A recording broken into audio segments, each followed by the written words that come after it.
이 복된 시간에 주신 하나님의 말씀은 고린도전서 6장 12절에서 20절 말씀입니다.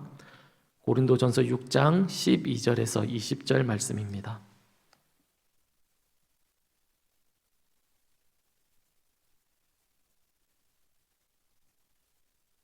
고린도전서 6장 12절에서 20절 말씀입니다. 하나님께 영광을 돌리라 라는 제목으로 말씀을 받겠습니다. 한 절씩 교독합니다. 제가 먼저 읽어드립니다. 모든 것이 내게 가하나 다 유익한 것이 아니요 모든 것이 내게 가하나 내가 무엇에든지 얽매이지 아니하리라. 음식은 배를 위하여 있고 배는 음식을 위하여 있으나 하나님은 이것저것을 다 배하시리라. 몸은 음란을 위하여 있지 않고 오직 주를 위하여 있으며 주는 몸을 위하여 계시느니라. 하나님이 주를 다시 살리셨고 또한 그의 권능으로 우리를 다시 살리시리라. 너희 몸이 그리스도의 지체인 줄을 알지 못하느냐? 내가 그리스도의 지체를 가지고 장녀의 지체를 만들겠느냐? 결코 그럴 수 없느니라. 장녀와 합하는 자는 그와 한 몸인 줄을 알지 못하느냐? 일러스되 둘이 한 육체가 된다 하셨나니 주와 합하는 자는 한 영이니라. 음행을 피하라. 사람이 범하는 죄마다 몸 밖에 있거니와 음행하는 자는 자기 몸의 죄를 범하느니라. 너희 몸은 너희가 하나님께로부터 받은 바 너희 가운데 계신 성령의 전인 줄을 알지 못하느냐. 너희는 너희 자신의 것이 아니라 같이 읽겠습니다. 값으로 산 것이 되었으니 그런즉 너희 몸으로 하나님께 영광을 돌리라. 아멘. 고린도 교회는 많은 문제들이 있었습니다. 그 중에 하나가 바로 음행의 문제였는데 우리가 생각할 때 이 음행의 문제라고 하면 굉장히 심각하게 우리가 여길 것입니다. 그러나 고린도 교회의 성도들은 이 음행의 문제에 대해서 우리와는 조금 다른 그런 생각을 했었습니다. 저번에 말씀을 드렸었는데 자녀가 아버지의 아내인 첩이나 계모를 취하는 그런 일들이 고린도 교회에 있었다라고 그렇게 말씀을 드렸습니다. 그렇게 하는 이유는 아버지가 이제 돌아가시고 나면 그 재산이 자녀들에게 상속되는 것이 아니라 그의 아내였던 첩이나 계모에게 이렇게 상속이 되다 보니까 자녀들은 아버지로부터 아무것도 얻을 수 없는 그런 상황이 된 것입니다. 그러기에 자녀가 첩이나 이렇게 계모와 결혼을 함으로 인해서 자신의 아버지의 그 재산을 지키는 상속받기 위해서 그렇게 하는 경우가 있다라고 그렇게 말씀을 드렸습니다. 그래서 이것을 그들은 음행의 문제로 보기보다는 그러니까 아버지 아내인 첩이나 계모를 취하는 것을 음행의 문제로 보기보다는 재산의 문제로 보았기 때문에 이런 잘못이 용인되는 그런 부분들이 있었습니다. 그런데다가 아버지의 아내인 첩이나 계모를 취해서 아버지의 재산을 지키는 이 문제를 세상 법정에 가서 이제 판결을 받게 되는데 세상 법정에서도 무엇이라고 판결하냐면 문제가 없다라고 그렇게 이야기를 해주는 겁니다. 그러니까 사회적으로, 그러니까 윤리적으로나 도덕적으로 아무런 문제가 없었던 것입니다. 그렇다 보니까 이들은 그런 음행을 행하는 것에 있어서 아무런 죄의식을 느끼지 못한 상태였습니다. 왜냐하면 세상 법정으로도 이제 세상의 법으로도 허용되는 그런 부분이 있었기 때문에 그렇습니다. 그들은 심적으로 죄의식을 전혀 느끼지 못하면서 살아가고 있었습니다. 그런데다가 고린도 지역은 헬레니즘 사상이 뿌리를 깊이 내리고 있었기 때문에 그들은 영과 육을 이렇게 분리해서 생각하는 관습이 있었습니다. 그래서 영지주의, 그러니까 영과 육을 분리해서 영은 신령하고 선하고 좋은 것인 것에 반해서 육은 그와 반대로 악하다라는 그런 생각을 그들이 가지고 있었습니다. 이것이 보편적인 생각이었던 겁니다. 그래서 영과 육을 완전히 분리해서 영은 자기 자신이라고 생각했고 육은 자기 자신이 아니다라고 생각을 해서 육은 고생시키는 고행을 행하기도 하고 이와 반대로 쾌락을 추구하는 그런 분류들이 있었습니다. 이런 세상적인 생각과 가치관이 교회 안에도 동일하게 있었던 겁니다. 그래서 육체가 죄를 지어도 영과 육을 분리해서 생각하다 보니까 육이 죄를 지은 것이지 영이 죄를 지은 것이 아니다. 그러니까 나는 죄를 지은 것이 아니다라는 그런 생각을 그들이 가지고 있었던 겁니다.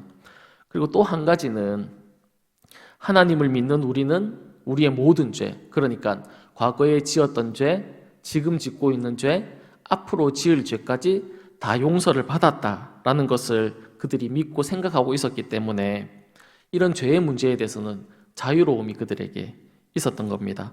그러다 보니까 음행을 행하는 것에 있어서 그들은 죄책감이 별로 없었던 것이지요. 이런 사고와 생각을 가지고 있는 그들에게 오늘 본문에서 사도 바울은 12절에 이렇게 얘기합니다. 모든 것이 내게 가하나 다 유익한 것이 아니요 모든 것이 내게 가하나 내가 무엇에든지 얽매이지 아니하리라 그렇게 말씀하고 있습니다. 여기서 모든 것이 다 가하다라고 그렇게 말하고 있는 것은 너희들이 그렇게 살아가도 된다는, 너희들이 그렇게 살아가도 되는 그런 자유가 너희들에게 허락되어 있다라고 그렇게 이야기하고 있는 것입니다. 하나님은 너희들이 어떻게 살아가든지 어떤 선택을 하면서 살아가든지 어떤 선택을 하든지 옳은 것을 선택하든지 그른 것을 선택하든지 어떤 것을 선택하든지 할 수 있는 그런 자유를 하나님이 너희들에게 주셨다라고 그렇게 말씀을 하고 있습니다. 죄를 짓든지 심지어는 하나님을 배반하는 그런 것까지도 할 수 있는 자유를 하나님이 허락해 주셨다 그렇게 말씀을 하고 있는 겁니다.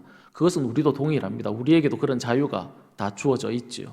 하나님 말씀대로 살아가도 되고 하나님 말씀대로 살지 않아도 되고 심지어는 우리가 하나님을 배반해도 되고 하나님을 거역해도 되고 부인해도 되는 그런 자유가 우리에게 다 주어져 있다라는 겁니다.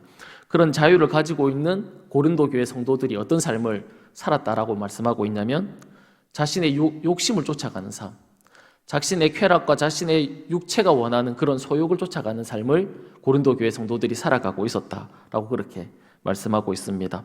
13절에서 이제 그런 것들을 설명하고 있는데 우리에게 식욕이 당연히 있듯이 성욕도 당연히 있기 때문에 마음껏 원하는 대로 살아갈 수 있다는 것이 고린도 교회 성도들이 가지고 있는 생각들이었습니다. 그러니까 그런 그들에게 사도 바울은 하나님이 주신 그런 자유를 가지고 그렇게 살아가는 고린도 교회 성도들을 향해서 이렇게 말씀하고 있습니다. 오늘 본문 13절 하반절 말씀인데요. 거기에 보면 몸은 음란을 위하여 있지 않고 오직 주를 위하여 있으며 주는 몸을 위하여 계신다 그렇게 말씀하고 있습니다. 우리의 몸은 주님을 위해서 있다 그렇게 사도 바울이 고린도 교회 성도들에게 말씀하고 있습니다. 영뿐만 아니라 몸도 육신도 주님을 위해서 존재하고 있다 그렇게 말씀을 하고 있다는 것이지요. 이것은 이제 원어로 보면 이렇게 설명하고 있습니다. 우리의 몸은 주님을 섬기는 위치에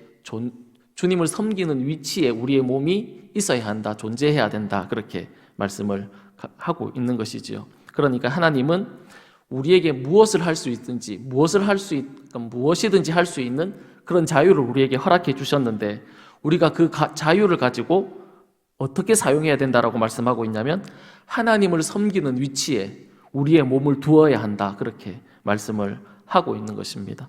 로마서 12장 1절에서도 똑같이 이렇게 말씀하고 있지요. 그러므로 형제들아 내가 하나님의 모든 자비하심으로 너희를 권하노니 너희 몸을 하나님이 기뻐하시는 거룩한 산제물로 드리라.